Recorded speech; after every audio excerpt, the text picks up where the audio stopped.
तो hello guys, आज हम पढ़ने जा रहे हैं बिजनेस स्टडीज़ का चैप्टर नंबर 1, जिसका नाम है nature and significance of management. तो ये मैं एक रिवीजन की सीरीज स्टार्ट कर रहा हूँ। इसमें मैं आपको फास्टेस्ट रिवीजन करवा दूंगा बिजनेस स्टडीज़ इकोनॉमिक्स की, और ये मैं आपको 2 दिन के अंदर करा दूंगा।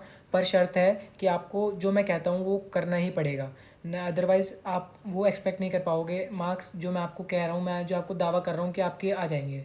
तो सबसे पहले जो मैं आपको बताता जा रहा हूँ उसको आप ध्यान से नोट करते रहिए। अगर आप मेरे साथ साथ ये जो मैंने नोट्स यहाँ लिख रखे हैं इनको आप अगर नोट कर लेंगे और इनको आप याद पढ़ के जाएंगे तो आपको बहुत बेनिफिट मिलेगा। और अगर मेरे साथ साथ लिखेंगे तो आपको वो चीज़ सुनने के साथ साथ आपके हाथ में बैठ जाएगी, तो फिर वो चीज़ आपको बेटर समझ में आएगी। तो लिखना बहुत ज़रूरी है। अगर आप नहीं लिख रहे हैं तो फिर आपको मैं कोई गारंटी नहीं दे सकता। अगर आप लिख रहे हैं तो मैं आपको बोल सकता हूँ कि आपके कॉन्सेप्ट्स बहुत अच्छे से अंडरस्टैंडिंग आपकी बहुत क्लियर हो जाएगी। और मैं कोशिश करूँगा कि ऐसे छोटी छोटी वीडियोज़ में मैं ये चैप्टर जल्दी से, मतलब पूरी बिजनेस स्टडीज़ की बुक आपकी जल्दी से ख़त्म कर दूँ। तो सबसे पहले हमारा चैप्टर 1 जो है वो है nature and significance of management. तो यहाँ पर सबसे पहले हम जानेंगे मीनिंग के बारे में। क्या होता है जो मैनेजमेंट को हम, मतलब मैनेजमेंट क्या होता है? मैनेजमेंट होता है एक प्रोसेस जो कि करवाता है हमारे getting things done effectively and efficiently. Effectively मतलब क्या होता है? Doing right job on time, मतलब टाइम पे यहाँ फोकस करना, टाइम से होना चाहिए काम। एफिशिएंटली मतलब वो क्या होता है? मिनिमम कॉस्ट और ऑप्टिमम यूटिलाइजेशन ऑफ रिसोर्सेज। ठीक है। प्रोसेस मतलब सीरीज़ और सीक्वेंस ऑफ स्टेप। तो ये तीनों चीज़ों को मैंने अलग से इसलिए लिखा है क्योंकि ये तीनों अलग हैं, मतलब इनकी अलग से डेफिनेशन आती है। तो मैंने तुम्हें यहाँ शॉर्ट में सब समझा दिया है। नेक्स्ट हम आते हैं फीचर्स पे। ये बहुत इंपॉर्टेंट है, इसको ज़रूर से ज़रूर अपनी ऐसे नोट्स में भी तुम लिख लेना, तुम्हें ईजी रहेगा, याद कर लेना इनको। ये बहुत इंपॉर्टेंट है और क्वेश्चन आते हैं इसके, काफ़ी केस स्टडीज़ आती है।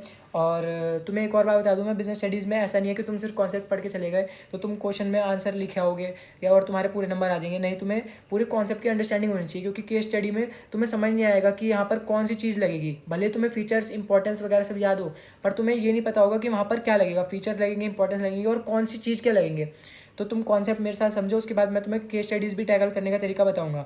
तो सबसे पहले हम फीचर्स पे आ जाते हैं मैनेजमेंट के। अब सबसे पहला फीचर हमारा क्या है? Goal oriented process. Goal oriented process क्या होता है कि जो हमारा ऑर्गेनाइजेशन का एक गोल है उसको अचीव करने की ओर ही चलता है, यानी कि गोल ओरिएंटेड, गोल की तरफ चलने वाला जो प्रोसेस है वो हमारा मैनेजमेंट होता है। परवेसिव, ये तुम्हें नया शब्द लगेगा, नया नहीं है, इसे जल्दी से समझो चीज़ को। परवेसिव मतलब होता है यूनिवर्सल, और ये होता है एट ऑल लेवल। ठीक है। नेक्स्ट हमारा है मल्टी डायमेंशनल। इसमें 3 चीज़ आती है: वर्क, पीपल, ऑपरेशन। वर्क मतलब कंप्लीटिंग टास्क, पीपल मतलब बाय ह्यूमन रिसोर्सेज जो लोग करते हैं उसको, ऑपरेशन मतलब एक्टिविटीज़ और प्रोडक्शन साइकिल। तो ये चीज़ हमारे फीचर्स हो गए। और ये मल्टी डायमेंशनल के अंदर ये 3 चीज़ें हैं। ये 1 मार्क के लिए क्वेश्चन बन सकता है। तो नेक्स्ट है हमारा कॉन्टीन्यूअस। ये एक कॉन्टीन्यूअस प्रोसेस होता है, कभी नहीं रुकता है। मैनेजमेंट कंटिन्यूसली होती रहती है, एक चीज़ के बाद होती रहती है, मतलब never stops, never ending function. तो नेक्स्ट हमारा है ग्रुप एक्टिविटी। ये मतलब एक बंदे का काम नहीं है मैनेजमेंट, इसमें टीम एफर्ट लगता है। Next dynamic function. Rapid changes आते रहते हैं हमारे बिजनेस एनवायरनमेंट में, तो उसके हिसाब से मैनेजमेंट को भी अपना चेंजेस लाने पड़ते हैं जिससे बिजनेस को वो सर्वाइव कर सके, मतलब उसको मेंटेन रख सके। तो यहाँ पर डायनेमिक फंक्शन होता है ये। और नेक्स्ट है इंटेंजिबल। मैनेजमेंट किसी को भी दिखाई नहीं देती, नॉट फिजिकली सीन। तो ये हमारे फीचर्स हो गए, इनको जल्दी जल्दी समझिए। और ये नोट्स मैं आपको बाद में दे दूंगा, इसको आप स्क्रीनशॉट खींचिए या प्रिंट कराइए, जो मर्जी कीजिए। इस नोट्स को मतलब अच्छे तरीके से रट लो। मैंने बहुत अच्छे से ये नोट्स बनाया है, बहुत कॉम्पैक्ट और बहुत हेल्पफुल रहेंगे आपको, बहुत ईजिली आप समझ पाओगे। आपको बुक पढ़ने की जरूरत नहीं है, 2 दिन में आप पूरी बिजनेस स्टडीज़ खत्म कर पाओगे। बस आपको जल्दी से मेरे साथ पढ़ना है और लिखना है इनको साथ के साथ। आपसे नहीं लिखा जा रहा, आप उसको पॉज कर लो या फिर मैं बाद में आपको नोट्स प्रोवाइड करूँगा, उनको प्रिंट करवाओ, जो मर्जी करो। तो नेक्स्ट हमारा है ऑब्जेक्टिव। ये भी इंपॉर्टेंट है, पर जितने फीचर्स थे उतने नहीं, बाकी आप इनको समझ लो। और ऑब्जेक्टिव्स जो होते हैं एक मैनेजमेंट के, वो क्या होते हैं? Organisational, social, personal. ऑर्गेनाइजेशनल में क्या आता है? Survival, profit, growth. ये तीनों चीज़ें ये ऑर्गेनाइजेशनल गोल होते हैं। ठीक है।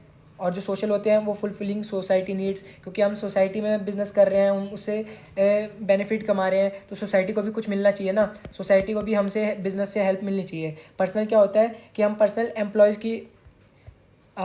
एम्प्लॉयज़ की हेल्प करते हैं, उसको हम पर्सनल में गिनते हैं। तो फिर गुड एम्प्लॉय फैसिलिटीज़, तो उसको हम पर्सनल में देखते हैं। तो ये हमारे ऑब्जेक्टिव्स हो गए। तो नेक्स्ट आते हैं importance. What is the importance of management? Management की इंपॉर्टेंस होती है अचीव ग्रुप गोल।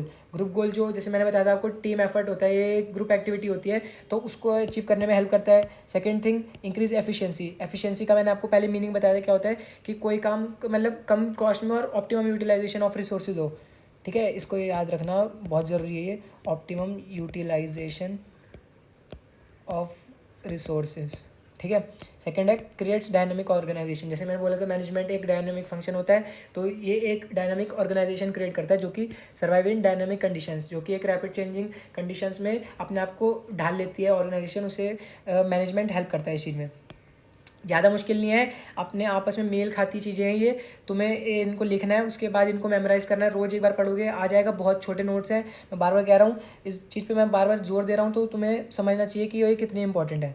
और नेक्स्ट है helps in achieving personal objectives, जैसे कि एम्प्लॉयज़ के पर्सनल ऑब्जेक्टिव्स करते हैं, मैनेजर्स के अलग ऑब्जेक्टिव्स करते हैं, मतलब सबकी फुलफिल करते हैं management. So next one is development of society, society की भी डेवलपमेंट होती है मैनेजमेंट से। तो अब नेचर क्या है मैनेजमेंट का, it can be science, art और प्रोफेशन। ये तुम्हें मैं बताता हूँ, ये ज़्यादा इंपॉर्टेंट तो है नहीं, पर तुम जान लो। साइंस में क्या होता है कि ये पार्शियल साइंस है, मतलब एग्जैक्ट साइंस नहीं है ये, पर काफ़ी साइंस इसमें लगती है। आर्ट्स ये कंप्लीट आर्ट्स है, मतलब पूरी तरीके से जो आर्ट्स के फीचर्स हैं वही मैनेजमेंट में भी लगते हैं। प्रोफेशन ये अभी फ़िलहाल प्रोफेशन नहीं है, बट आने वाली टाइम में ये ज़रूर प्रोफेशन होगा, ऐसा तुम्हारी किताब में लिखा हुआ है, तो तुम बस इस चीज़ को समझ के जाना। अब हम पढ़ेंगे लेवल्स ऑफ मैनेजमेंट। 3 लेवल होते हैं, top level, middle level, lower level. तो अब इनके बारे में जान लेते हैं कि कौन कौन होते हैं टॉप लेवल में, कौन कौन मिडिल लेवल में, और कौन कौन लोअर लेवल, जिसको हम सुपरवाइजरी भी बोलते हैं, सुपरवाइजरी लेवल। टॉप लेवल में होते हैं हमारे बोर्ड, क्या हुआ ये, टॉप लेवल में होते हैं हमारे board of director, chairman, CEO, CFO, जैसे तुमने सुना होगा किसी कंपनी के सीईओ के बारे में, सीईओ के बारे में। नेक्स्ट होते हैं प्रेसिडेंट और वाइस प्रेसिडेंट। मिडिल लेवल में होते हैं हमारे purchase manager, sales manager, executive offer, plant superintendent, department head. और सुपरवाइजरी और जो लोअर लेवल होते हैं उसमें होते हैं हमारे सुपरवाइजर, सुपरिटेंडेंट, फोरमैन, क्लर्क, सब डिपार्टमेंट एग्जीक्यूटिव। तो ये हमारे तीनों लेवल के अलग अलग लोग होते हैं जो मतलब उस पोस्ट पर काम करते हैं। तो अब क्या काम होते हैं टॉप लेवल के, क्या फंक्शंस होते हैं, फंक्शंस ये भी बहुत इंपॉर्टेंट है, मतलब इसका क्वेश्चन बनने के काफ़ी चांसेस है। इनका मेन होता है प्लानिंग और ऑर्गेनाइजिंग। ये मैं आपको बताऊंगा मैनेजमेंट के फंक्शंस होते हैं, प्लानिंग, ऑर्गेनाइजिंग, उसके बाद स्टाफिंग, डायरेक्टिंग और कंट्रोलिंग। तो हाँ, ये सब चीज़ें होती हैं, और इनको मैंने ऐसे अलग अलग कर रखा है टॉप लेवल में कि उनके कौन से फंक्शंस होते हैं, मिडिल लेवल के कौन से फंक्शंस होते हैं, और लोअर लेवल के कौन से फंक्शंस होते हैं। तो सबसे पहले हम जानेंगे टॉप लेवल के फंक्शंस के बारे में। डिटरमाइनिंग ऑब्जेक्टिव्स, उसके बाद फ्रेमिंग प्लान एंड पॉलिसीज़, उसके बाद असेंबलिंग फाइनेंस फिक्स्ड एसेट्स, उसके बाद रिस्पॉन्सिबल फॉर एवरीथिंग। प्लानिंग और ऑर्गेनाइजिंग ये इसका एक समरी कह सकते हो तुम, जो एक छोटे में वो बनता है, वो होता है टॉप लेवल फंक्शंस, मतलब जो टॉप लेवल के जो मैनेजर्स होते हैं उनका फंक्शन। मिडिल लेवल के जो मैनेजर्स होते हैं उनके क्या फंक्शन होते हैं, स्टाफिंग एंड कोऑर्डिनेशन, कि मतलब वो रिक्रूट करते हैं पीपल को, वो जॉब देते हैं, उसके बाद उनके बीच में कोऑर्डिनेशन हो रहा है, वो ढंग से काम कर रहे हैं ग्रुप एफर्ट में, मतलब अपने अच्छे से काम कर रहे हैं, कोऑपरेशन के साथ काम कर रहे हैं, उसको कोऑर्डिनेशन कहते हैं। ठीक है।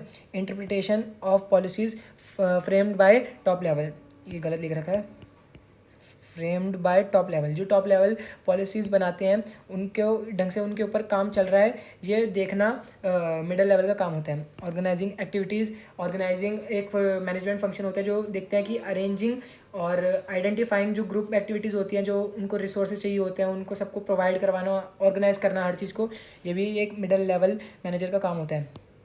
Next is staffing, next is motivating cooperate with others, ये सारे काम होते हैं मिडिल लेवल मैनेजर के। Next is lower level function, lower level function, तो इसके काम होते हैं representing problem of worker, maintain relationship, safety for workers, maintain standard of quality, directing and controlling. ये मैंने एक चार्ट बना रखा है, it will be helpful for you. So हम नेक्स्ट पढ़ेंगे फंक्शंस ऑफ मैनेजमेंट, जैसे मैंने बोला planning, organising, staffing, directing, controlling. जल्दी जल्दी पढ़ते जाओ। मैं अभी तक ये एज्यूम कर रहा हूँ कि तुमने कुछ भी नहीं पढ़ा है, तब मैं तुम्हें ऐसा पढ़ा रहा हूँ, तो फिर बिल्कुल एकदम बेसिक से पढ़ा रहा हूँ, तुम्हें कोई टेंशन लेने की जरूरत नहीं है, बहुत अच्छे से बिजनेस स्टडीज़ हो जाएगी, बस तुम्हें अब मेहनत करने की ज़रूरत है। अब तो मतलब शुरू कर दो तुम। तो नेक्स्ट हमारा जो है वो है coordination. Coordination essence of management, मतलब जान होती है मैनेजमेंट की, एक आत्मा होती है कह सकते हैं। तो क्या होते हैं ये coordination, needed to perform all functions of management, क्यों जरूरी होती है, required at all levels, most important function of organisation. ठीक है। फीचर्स ऑफ कोऑर्डिनेशन पढ़ लेते हैं, integrates group effort, ensure unity, continuous process, pervasive. ये तो लगभग तुम हर किसी में चेप सकते हो, बस तुम्हें थोड़ी सी अंडरस्टैंडिंग होनी चाहिए कि हाँ भाई यहाँ चेपना सही है कि नहीं है। चेपना समझ के ना मतलब मतलब उसको कॉपी पेस्ट कर देना। रिस्पॉन्सिबिलिटीज़ ऑफ ऑल मैनेजर की कोऑर्डिनेशन उस ऑर्गेनाइजेशन में हो रहा है, उस एक फर्म में हो रहा है, ये मैनेजर का काम होता है। उसके बाद डेलिब्रेट फंक्शन मतलब डेफिनेटली मस्ट चाहिए। Next is importance of coordination, जो कि हमारे इस चैप्टर का आखिरी टॉपिक है। Growth in size, functional differentiation, specialisation. तुम इसको मतलब एक्सप्लेन करके लिखना और ये 3 मार्क्स का क्वेश्चन बनता है। तो ग्रोथ आती है साइज़ में, फंक्शनल डिफरेंशिएशन मतलब कि जो फंक्शंस होते हैं वो डिफरेंट होते हैं, उनकी वजह से जो एक फर्म होती है वो मतलब छोटे छोटे हिस्सों में बढ़ जाती है, पर अगर वो कोऑर्डिनेशन हो तो वो उनको बांध के रखती है, ठीक है। और इससे स्पेशलाइजेशन भी आती है उन फंक्शंस में जो कि सिर्फ वो कर रहे हैं। तो यहाँ पर हमारा ये चैप्टर ख़त्म होता है, दी एंड होता है। और यहाँ तुम्हें एक छोटी सी मैं कोऑर्डिनेशन की एक चीज़ बता देता हूँ, एक सुंदर सा डायग्राम बना देता हूँ जिससे तुम्हें और हेल्प होगी। कोऑर्डिनेशन जो होती है ये हमारे प्लानिंग, थोड़ी राइटिंग ख़राब आ रही है तो उससे एडजस्ट कर लेना। Organising, staffing, directing and controlling, इन सब की जान होता है ये कोऑर्डिनेशन। ये सारे फंक्शंस ऑफ मैनेजमेंट है और इन सब ये मतलब ये सारे कोऑर्डिनेशन के बिना अधूरे हैं, मतलब कोऑर्डिनेशन इसके लिए बहुत इंपॉर्टेंट है। तो यहाँ हमारा ये चैप्टर पूरा हो गया है। सो या that's all for today's video. Next video में हम नेक्स्ट चैप्टर को कंप्लीट कर रहे होंगे। तो तब तक के लिए भाई अब पढ़ लो, अब टाइम आ चुका है। मैं आपको फास्टेस्ट रिवीजन करवा रहा हूँ, बेस्ट नोट प्रोवाइड कर रहा हूँ। तो आपका भी फर्ज बनता है कि आप अपनी तरफ से मेहनत करें।